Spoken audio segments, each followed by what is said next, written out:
Rangpur customs excise ও VAT commissioner কার্যালয়ে দুর্নীতি ও চাঁদাবাজির বিরুদ্ধে সংবাদ প্রকাশ করার জেরে রংপুর সাংবাদিক ইউনিয়নের সভাপতির সাথে অসৌজন্যমূলক আচরণ করার প্রতিবাদে মানববন্ধন করেছে রংপুরের সাংবাদিক সমাজ। এই ঘটনায় কমিশনার শফিউর রহমান, যুগ্ম কমিশনার পায়েল পাশার অপসারণ সহ তাদের বিরুদ্ধে ব্যবস্থা নেওয়ার দাবি জানিয়েছেন সাংবাদিক নেতারা। এ বিষয়ে আরও বিস্তারিত জানাতে রংপুর প্রেস ক্লাব চত্বর থেকে সরাসরি যুক্ত হচ্ছেন সহকর্মী আশিকুর রহমান ডিফেন্স।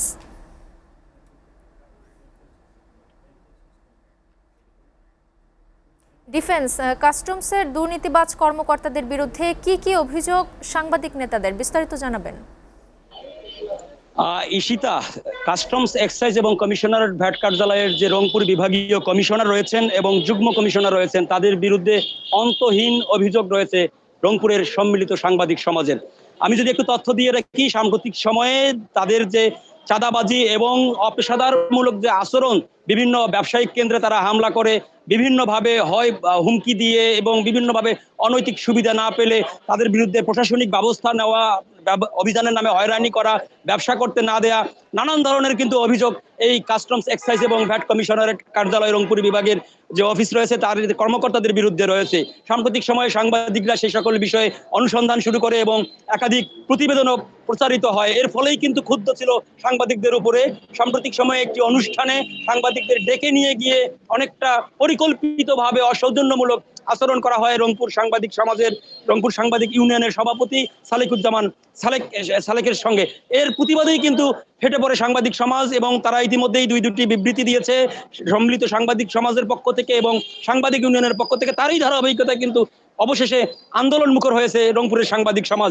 আজকে রংপুর প্রেস ক্লাবের সামনে দুপুর 12টা থেকে 1:30টা পর্যন্ত, দুপুর 12টা থেকে 1টা পর্যন্ত কিন্তু এখানে অনেকেই মানববন্ধনে অংশ নিয়েছেন। বলা চলে যে রংপুরের যে 8টি সংগঠন, press club, city press club, reporters unity, television journalist, television video journalist association, photo journalist association সহ অন্যান্য যে সংগঠনগুলো রয়েছে, সব সংগঠনের নেতৃবৃন্দ এবং কর্মরত টেলিভিশন এবং পত্রিকার যে সাংবাদিকরা রয়েছে তারা কিন্তু এখানে স্বতঃস্ফূর্তভাবে এর প্রতিবাদ জানিয়েছেন। এখানে উপস্থিত আছেন রংপুর সিটি প্রেস ক্লাবের সম্মানিত সভাপতি, তিনি আজকে এই মানববন্ধনে বক্তব্য দিয়েছেন। আসলে আপনারা কেন এই আন্দোলন করছেন, কি দাবি এই দুর্নীতিবাজ কর্মকর্তাদের বিরুদ্ধে, এই দুর্বৃত্তদের বিরুদ্ধে? আসলে 5 আগস্ট পরবর্তী সময়ে যে কর্মকর্তারা এরকম করবে এটি রংপুরের সাংবাদিক সমাজ কখনো চিন্তা করেনি।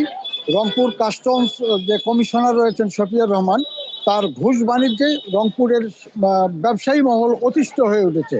এর প্রেক্ষিতে সাংবাদিকরা যখন বিভিন্ন তথ্য উপাত্ত সংগ্রহ করছিল তার এই অনৈতিক কর্মকাণ্ডের, তখন রংপুর সাংবাদিক ইউনিয়নের সম্মানিত সভাপতি সালেকুজ্জামান সালেকের সঙ্গে অসৌজন্যমূলক আচরণ করেছেন তিনি, যেটি আমাদের সাংবাদিকদের পরিপন্থী। এই জন্যে সাংবাদিকরা উত্তাল হয়ে ওঠে এবং আজকে রংপুর প্রেস ক্লাবের সামনে বিশাল মানববন্ধন করা হয়েছে। এখানে রংপুর জেলা সহ রংপুরের 8টি উপজেলার সাংবাদিক নেতৃবৃন্দ এখানে অংশ নিয়েছেন। আমাদের যেটি দাবি সেটি হচ্ছে রংপুর এমনিতেই পিছিয়ে পড়া জনপদ, তারপরে এই জনপদে চাকরি করে এই জনপদের কর্তা হয়ে রংপুরকে নিঃশেষ করবে, রংপুরে অনিয়ম দুর্নীতি করবে, এটি সাংবাদিকরা কখনো বরদাস্ত করতে পারে না। সর্বোপরি সাংবাদিক নেতার সঙ্গে সালেকুজ্জামান সালেকের সঙ্গে যে অসৌজন্যমূলক আচরণ করেছে সেই ভ্যাট কর্মকর্তা শফিউর রহমান এবং যুগ্ম কমিশনার রয়েছেন পায়েল পাশা, এই পায়েল পাশার মাধ্যমেই ঘুষ বাণিজ্যর একেবারে স্বর্গরাজ্য করেছে সেই কমিশনার। তো আমরা চাই, রংপুরের সাংবাদিকরা চাই যে রংপুরের সাংবাদিকদের সঙ্গে যেহেতু উনি অসৌজন্যমূলক আচরণ করেছে এবং রংপুরের থেকে উনি ঘুষ বাণিজ্য করছেন, তাকে চাই যে 24 ঘন্টার মধ্যে, ঊর্ধ্বতন কর্তৃপক্ষের কাছে আমরা অনুরোধ জানিয়েছি 24 ঘন্টার মধ্যে তাকে রংপুর থেকে প্রত্যাহার করতে হবে। অন্যথায় আমরা সাংবাদিক সমাজ, সম্মিলিত সাংবাদিক সমাজ রংপুরের নেতৃবৃন্দ, আমরা তার এই ভ্যাট কমিশনারের কার্যালয়ে আমরা অবস্থান করে তার প্রত্যাহার না হওয়া পর্যন্ত আমাদের আন্দোলন আমরা চাই। ছোট্ট করে জানতে চাবো, সাংবাদিক ইউনিয়নের রংপুর বিভাগীয় যে সাংগঠনিক সম্পাদক রয়েছেন বাদশাহ ওসমানী, তিনি আমার দেশে কাজ করেন, আপনি কি দাবি জানাচ্ছেন? আসলে আমরা কখনো মনে করি না যে একজন সিনিয়র সাংবাদিককে একজন কর্মকর্তা এইভাবে বৈধত্বপূর্ণ আচরণ করবে।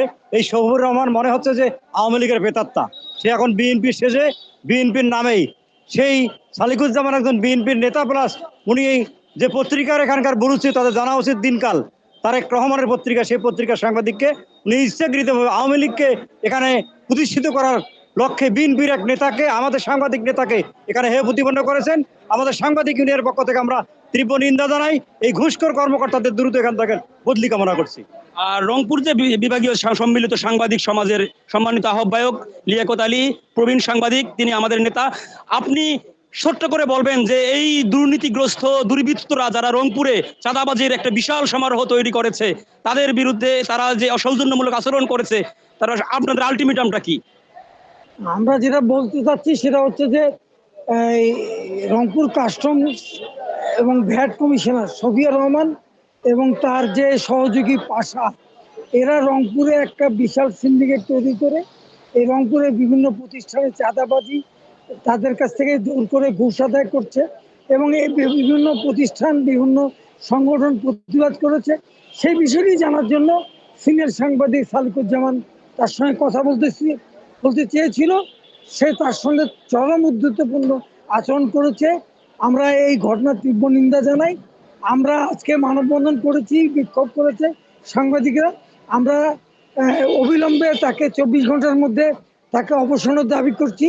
যদি আমাদের দাবি মানা না হয় তাহলে আমরা তার এই কাস্টম অফিস ঘেরাও সহ আরো কঠোর কর্মসূচি দেব। ইশিতা যেমনটি বলছিলেন, রংপুরের সাংবাদিক নেতারা যদি 24 ঘন্টার মধ্যে যদি তাদেরকে অপসারণ পূর্বক তাদের বিরুদ্ধে কঠোর ব্যবস্থা নেওয়া না হয়, তাহলে কিন্তু আগামীতে কাস্টমস এক্সাইজ এবং কমিশনারের যে কার্যালয় রয়েছে সেখানে সাংবাদিকরা অবস্থান করবে, ঘেরাও করবে, প্রয়োজনে আরো কঠোর কর্মসূচি দেবে। এর মাঝেই আরেকটি তথ্য দিয়ে রাখি, সাধারণ যারা ব্যবসায়ী রয়েছেন তাদের কাছ থেকে বিভিন্নভাবে আমরা বিভিন্ন অভিযোগ পাচ্ছি।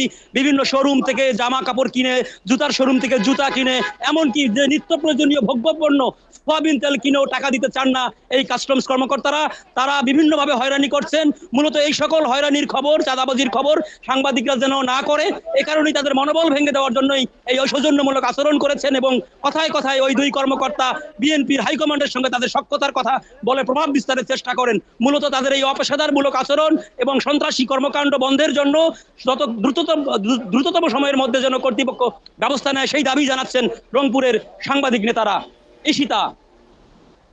ডিফেন্স, আপনাকে ধন্যবাদ।